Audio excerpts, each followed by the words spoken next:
सच्ची सेवा और भगवान का प्रेम। बहुत समय पहले की बात है। एक बहुत ही समृद्ध राज्य में प्रताप सिंह नाम का एक राजा राज्य करता था। राजा बहुत धार्मिक प्रवृत्ति का था, लेकिन उसे अपने धन और दान पुण्य पर थोड़ा अहंकार भी था। एक बार राजा ने निश्चय किया कि वह अपने राज्य में भगवान का सबसे भव्य और विशाल मंदिर बनवाएगा। ऐसा मंदिर जैसा आज तक पूरी दुनिया में कहीं न बना हो। निर्माण कार्य शुरू हुआ। देश विदेश से सर्वश्रेष्ठ शिलाकारों को बुलाया गया। पानी की तरह पैसा बहाया गया। कई वर्षों की मेहनत के बाद अंततः मंदिर बनकर तैयार हो गया। मंदिर इतना सुंदर था कि जो भी देखता बस देखता ही रह जाता। राजा ने मंदिर के मुख्य द्वार पर एक बड़े से स्वर्ण पत्र पर अपना नाम खुदवाने का आदेश दिया, ताकि आने वाली पीढ़ियां याद रखें कि यह मंदिर राजा प्रताप सिंह ने बनवाया था। मंदिर के उद्घाटन की रात राजा को एक स्वप्न आया। स्वप्न में एक देवदूत प्रकट हुआ और उसने राजा से कहा, राजन, तुमने बहुत सुंदर मंदिर बनवाया है, लेकिन भगवान की नज़र में इस मंदिर के निर्माण में सबसे बड़ा योगदान तुम्हारा नहीं, बल्कि उस गांव की एक बूढ़ी महिला का है। राजा हड़बड़ा कर जाग गया।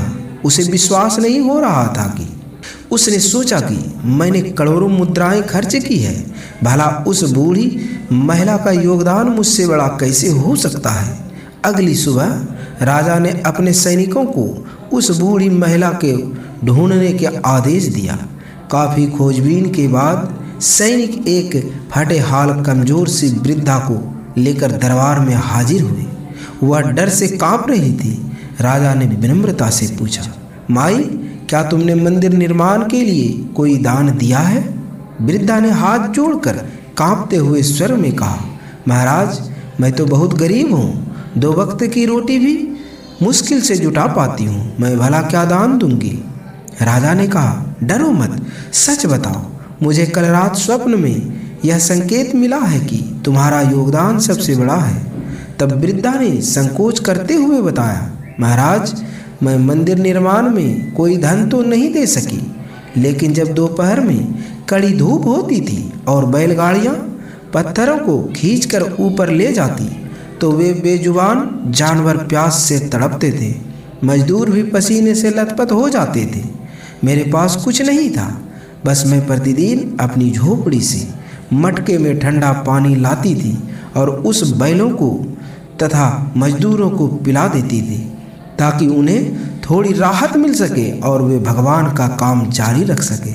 मैंने बस यही छोटी सी सेवा की है। यह सुनते ही राजा की आंखों में आंसू आ गए। उसे समझ आ गया कि भगवान को धन दौलत या बड़े पत्थरों की दीवारों से प्रेम नहीं है। भगवान तो भाव के भूखे हैं। राजा ने लाखों खर्च किए थे अपने नाम और यश के लिए, लेकिन उस वृद्धा ने निस्वार्थ भाव से उन बेजुबान जीवों की सेवा की थी जो मंदिर बना रहे थे। राजा ने उसी समय स्वर्ण पत्र से अपना नाम हटवा दिया और उस वृद्धा का सम्मान किया। ईश्वर हमारी दी हुई वस्तुओं की कीमत नहीं, बल्कि हमारे देने की नीयत और भाव को देखते हैं। सच्ची सेवा वही है जो बिना किसी स्वार्थ और अहंकार के किए जाए। जय श्री कृष्ण। राधे राधे।